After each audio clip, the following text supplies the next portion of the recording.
Are you standing at the grocery checkout wondering if you should swipe that credit card? Have you ever found yourself paying $7 for a gallon of milk that you bought 3 months ago because of credit card interest? Well, today I'm going to share 5 crucial things you need to consider before using that credit card for groceries. Plus, I'm going to share some game-changing strategies to make those credit card perks work for you, not against you. Thank you for joining me today. I appreciate your listen, and I also honor the trust you placed in me.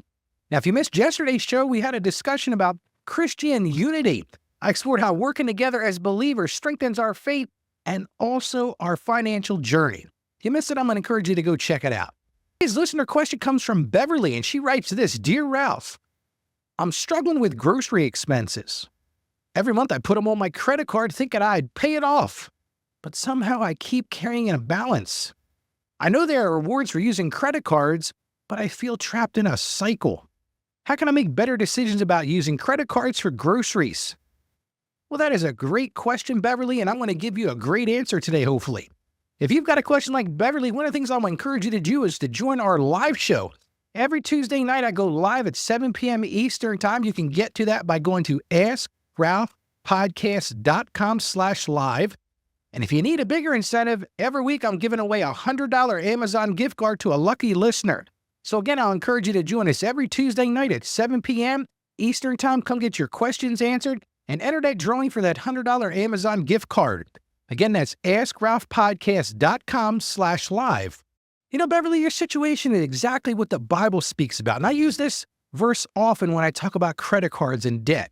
And it comes from Proverbs 22:7. And it perfectly addresses our topic today.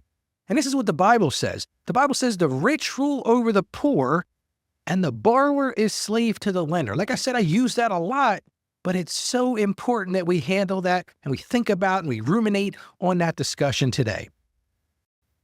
According to research, managing credit card debt has become a significant challenge for many Americans. I know if you're like me, I've been through those cycles. Well, let me share some eye-opening statistics that show why I'm making wise decisions about credit card uses, especially for everyday purchases like groceries. That's what we're talking about today. Why, understanding and making wise decisions is so crucial. Let me throw some statistics at you, and some of these will rock your world. 50% of credit card holders say they carry a balance from month to month. So in other words, they're not paying that credit card off every month. 50% are rolling that balance forward. Now, I'll put a link to the show notes to talk all about where I got these statistics, but this is basically Bankrate's credit card debt survey. So 50% of credit card holders say they're carrying a balance month to month. Here's another shocking statistic. 36% of U.S. adults have more credit card debt than emergency savings. That's according to Bankrate's 2024 Emergency Savings Report. So think about that for a second. 36% of U.S. adults have more credit card debt than emergency savings. So people aren't saving for an emergency. That's a sobering statistic. Here's another one. 47% of U.S. adults who say money negatively affects their mental health at least occasionally. And the reason it is, they say, citing being in debt as a reason. And that's according to Bankrate's Money and Mental Health Survey. So think about that for a second. 47% of U.S. adults who say money negatively impacts their mental health cite being in debt as the reason for that. Here's another statistic. 38% of U.S. adults are willing to go into debt for discretionary purchases this year. That's according to Bankrate's discretionary spending survey. So 38% of U.S. adults are willing to go into debt for those purchases that are discretionary in nature. And 67% of Americans with credit card debt still make an effort to maximize credit card rewards. Now, that's another thing that's a nice thing. So 67% of Americans with credit card debt are making efforts to maximize their credit cards, which we'll talk about a little bit later. Are they actually accomplishing that? And 60% of U.S. adults with credit card balances have had that balance for at least a year. And that's some scary things. Think about that. So 60% of U.S. adults with credit card balances have had that balance for at least a year. They've been carrying that balance for a year. And see, these statistics reinforce why it's crucial to develop a solid strategy for credit card usage. That's what this show is all about today, especially if you're going to use it for regular expenses like groceries. Well, let me start by sharing 5 crucial considerations before using your credit card for groceries. And I'm going to share some stories that I think will help you understand these matters in more detail of people I've actually worked with over the years. The first one I'll call the emergency fund factor. So I worked with this guy. His name was Barry. He's a school teacher. I worked with him last year. Now, he was using his credit card for buying groceries. He shared with me, Ralph, he said, the reason I'm doing that is my checking account has been running low. He thought he was being smart. He was getting 3% cash back on groceries. He said, Ralph, this is a great thing. I'm getting 3% cash back. But then all of a sudden, something bad happened. Like all of us go through this sometimes. His transmission failed. Went to the repair shop and they told him it would be $2,000. And unfortunately, Barry had no emergency fund. So he had to put it on that credit card, which meant he couldn't pay off his monthly balance. So think about it. The trickle down of this, the domino effect is his $200 worth of groceries that he put on his credit card now cost him nearly $300 because of the added interest charges. So you might be saying, Ralph, how do I prevent that? Well, I've got a solution for you. And if you listen to the show, I talk about this all the time. And the key is to build an emergency fund. And listen, with Barry, you don't have to be big about this. Even if you just set aside $100 from every paycheck, and then you don't have to rely on that credit card for basic needs. And remember this, without an emergency fund, even the best credit card rewards can't protect you from life's unexpected expenses. Barry had no idea that his transmission was going to die. It just happens. And that's why you got to have that emergency fund. So that's the first thing. Like I said, that is our emergency fund factor. Well, let's look at number 2. And that one is the budget reality check. Let me tell you about Jessica. Now, this one really opened my eyes to tracking all your expenses. Now, Jessica is one of my small business clients. And Jessica was great with swiping that card. I mean, she could swipe it everywhere. She would do it without even thinking. She came into me for help and we analyzed her spending. And one of the things I do with most of my clients, or pretty much all of my clients when they're coming in for that kind of financial counseling, we look at each and every dollar that's going out the door. And when she did this tracking, I told her to go and for the next 30 days, keep track of every single dollar you spend. She came in to meet with me. She said, Ralph, I was shocked. I was spending $800 per month on groceries. And that was just for her and her husband. It was just the two of them. And what she did was she fell into a common trap a lot of us do. And I've done it myself. You've probably done it yourself. You go to the grocery store. I just need to pick up a few things. And she didn't have a plan of this thing. So these just a few things would add up. Maybe she would go to the grocery store 2 or 3 times a week and it just continued to add up. So one of the things I did with her, we created what's called a category-based budget plan. We looked at each of the categories where she needs to spend her money, and then she started using a mobile app to really measure those things in real time. And here's the big takeaway from what I did with her. We set up a plan, and before she even steps into the store, she's already figured out what she's going to buy, and she knows how much she's going to spend. She's got a budget. And what was the results? Well, guess what? She cut her grocery bill by almost 50%. That's a $400 a month reduction. So again, I call this one the budget reality check. You've got to measure it. You've got to plan for it. And don't fall into that trap of just picking up a few things, because we've all been there and it's easy to grab a bunch of more things when you're in the store. Well, let's look at another one. And this one's the credit utilization impact. I'm going to tell you about my client, Michael. And this is a situation I see all the time. Now, Michael was a recent college graduate. He had a credit card. He's just starting out in life. It had a $2,000 credit card limit. Well, here's the problem for Michael. He was using about $1,600 of that per month for his expenses. And he said to me, Ralph, he said, I thought I was building great credit, but I kept seeing my credit score going down. What he didn't realize is, think about this for a second. He was using 80% of his credit limit. And if you've listened to the show, I try to keep everybody's credit utilization below 30%. So in his case, he was paying it off every month, but it was hitting that 80% limit and was hurting his credit score. So yeah, realistically, on a $2,000 credit card, you should never have it with a balance of more than $600. So you might ask, Ralph, what did you do? Well, here's the thing we did with him. We split his cost between the first and the middle of the month. And then what he does is he makes a credit card payment weekly. So he still gets those rewards. He still gets the value of using that credit card, but his utilization never goes above 30%. And after 6 months, guess what? He had gotten an 85-point increase in his credit score just with that little change. He's spending the same money. It's the strategy of how we are doing it. So again, I call that one the credit utilization impact. And if you don't listen to anything else I say today, keep your credit card balances below 30% of your limit. That is really the key to it. Let's look at the next one. That's one I call the payment strategy. So here's Linda. She's a single mom. She got 3 growing children. Now, Linda was doing a thing that a lot of us do, and she was just making those minimum payments on credit cards. I did a show about this a couple of weeks ago. She came in and sat down. She said, Ralph, I'm really struggling. She needed some financial counseling. And we sat down, we looked at her credit card statements, and to be honest with you, Linda had no idea what was really going on. And I looked at those, we looked at them together, and all of a sudden I said, do you realize you're paying $50 a month in interest on your groceries alone? She said, Ralph, I had no idea about that. She goes, I'm just making the minimum payments so I keep my credit score good and all this sort of thing. But I'm like, Linda, what you don't get is you are driving yourself deeper in debt, and everything is costing you more because your credit card interest rate is 22.9%. So what did I do for Linda? We created a clear payment strategy. Again, we went to that tracking. She tracks each and every expense. She set spending limits for each category, so she knows how much she can spend for food, how much she can spend for utilities, and all that sort of thing. And the big takeaway from her was we ensured she has enough money at the end of the month to pay off that credit card balance completely. Now, another little trick we did, and I'm going to add this one in here because I've talked about this in other shows as well.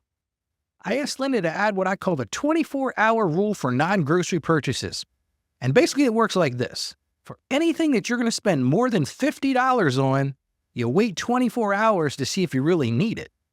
And what you're going to find is oftentimes once you get past that, because here's the thing, you're in the store, you see something, you're like, oh, I could really use that. That is fantastic.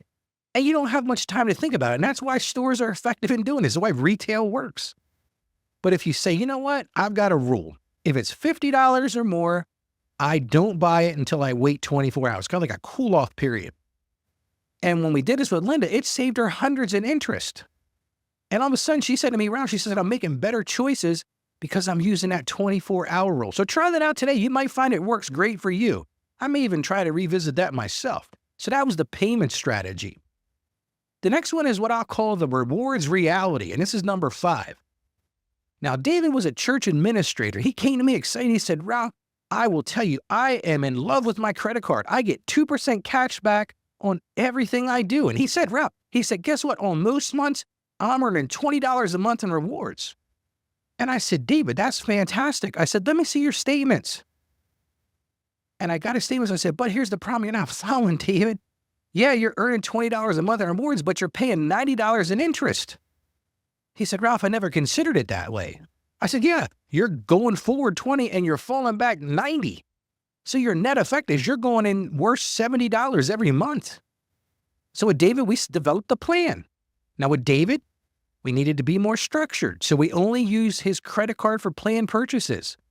And we only use it for things he can pay off immediately. Kind of like a debit card, but not using the debit card. He always has the money in his bank account.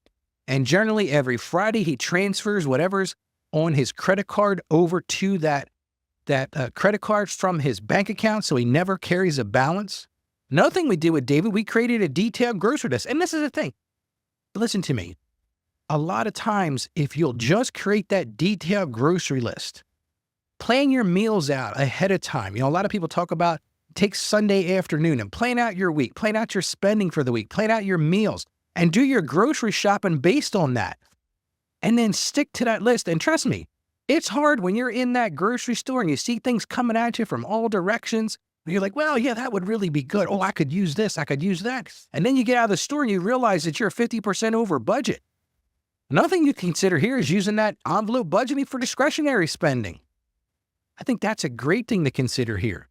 So in the end with David, here's what we were able to do. David was able to get the rewards, but pays no interest. And another thing that David started to do is he started to monitor his credit routinely. And that's a big one too. And my big takeaway here is this. Remember, using credit cards for groceries isn't inherently wrong. It's just not. It's about having the right system in place and managing this. You know, like for me, you share personal strategy with me. Now, my wife handles most of the grocery shopping for us. But we keep a grocery list. We have a budgeting app. We check our account balances before shopping, and we have automatic payments set up 3 days before the credit card bill is due so we never get into that place where we're paying those late charges. My wife is great for paying off that credit card at the end of each month. She never rolls that balance forward. And so that's the thing I would encourage you to implement today. Have a system in place. Have a plan in place. Work to never pay that interest, but still get the benefit of those rewards, and you get the benefit of fraud detection and all that sort of thing. But don't just go into it with, I'm just going to get the rewards and not look at the backside of that, how much you're paying in interest. Now, I'm going to share some key action steps for you in a few minutes, but first I want to ask you this. Are you losing sleep wondering how you afford everything on your holiday list this year? It's getting to be that time. Are you tired of starting every new year buried under a mountain of holiday debt? Do you want to create those magical Christmas memories without the financial stress that usually comes with them? You don't want those big credit card balances in January and February. Well, I'm going to encourage you to discover peace of mind with my free Surviving the Holidays Without Going Broke guide. This is what I put together just for my listeners. And in that guide, you'll learn how a proven budget system that can actually work to save you from going into debt over the holidays. I'm going to tell you about some smart shopping strategies to slash your costs. I'm going to give you ways to create magical memories without maxing out credit cards. In fact, I'm going to tell you about things that don't cost a dime, but will give you a much better holiday. I'm also going to share with you some tips for teaching kids gratitude in this gimme world. We are surrounded by these kids that gimme, gimme, gimme, gimme. And last but not least, I'm going to explain to you how to keep faith and family at the center of your celebration. Listen, don't let January's credit card bill steal your holiday joy. Download that free guide now. You do that by going to AskRalphPodcast.com/Christmas and make this the most meaningful and, dare I say, affordable holiday season yet. Again, that's AskRalphPodcast.com/Christmas. Your stress-free holiday season starts right now. Well, now let me share some steps that you can take right now to help you manage your credit cards wisely.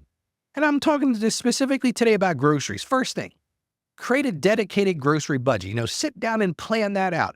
Even so much as the components within the grocery store. How much you're going to spend on perishables, how much you're going to spend for meats, how much you're going to spend for other things. Because what you might find is it's convenient to go to the grocery store to buy all those things, but they might be cheaper if you buy them somewhere else or go to one of these, Sam's Clubs or Costco and go buy those things there in bulk. Another thing, number 2 on my list, and this is true of any time you spend money, and everybody spends money, so this is what we should all be doing, and that's track every purchase meticulously. You need to know where your money is going. I always say this. What gets measured gets done. And one of the big aha moments that I see with a lot of people I work with is they have no concept of where their money is going. And when they sit down for 30 days and they write down everything they spent, they go, wow, I never realized I spent so much money. Do the same thing with your groceries. Get that receipt. When they say, do you want your receipt? Yes, I want that receipt. Take that receipt home and analyze it. How much did you spend on this? How much were those just grab me off the shelf purchases that you really didn't need? Number 3, this one is crucial. Set up automatic payments for your credit cards to avoid late fees. This is one thing you can definitely do. Now, I'm making an assumption you got the money in your checking account to pay it. But set up those automatic payments because you might be doing all of this for those rewards. Well, if you get nailed with a $35 late fee, you just lost all the rewards you gained probably in 6 months or a year. Number 4, as we talked about, keep that credit utilization low. Aim for that to be less than 30% and really work at doing that. If you've got to pay your card more frequently or all those sort of things, understand what that's looking like so that you keep that ratio below 30%. And number 5, and I want to stress this, a lot of people don't do this. Review your credit report regularly. Pay attention to what's on your report. Understand what's going on because if you don't know, then you need to go buy a car or maybe you want to get a new credit card or something else. And then you've got this surprise moment when you didn't realize something's been on your credit report for 6 or 12 months. Now, tomorrow I'm going to discuss an urgent topic. And this one is this. I said, I've been scammed online. What are 5 things I should do immediately? Listen, if you're one of the victims of being scammed online, tomorrow I'm going to give you 5 things you should do immediately. So you don't want to miss those crucial steps to protect yourself. Remember this. My passion is to help you achieve financial success. I want to see you live out your dreams. I want to see you grow in your faith. That's why I do what I do. That's what the Ask Ralph show is all about. helping you achieve financial success, live out your dreams, and grow in your faith. And I know working together, if you listen, contact me, get that guide I talked about today. Working together, we can master your finances from that Christian perspective. And that's the goal. So as you go about your day today, do me a favor and stay financially savvy, and God bless you. Thank you for joining us on the Ask Ralph podcast. And with a simple click to subscribe, we'll invite you back to our next episode. And remember, financial issues don't have to be complicated. Just ask Ralph. The information contained in this episode of Ask Ralph is based on data available as of the date of its release. Saggio Accounting Plus and Ask Ralph Media, Inc. is under no obligation to update this content if changes occur. Applying this information to your specific situation requires careful consideration of all facts and circumstances, and any information provided is not to be considered as financial, tax, or legal advice. Please consult your tax advisor or attorney before acting on any material covered.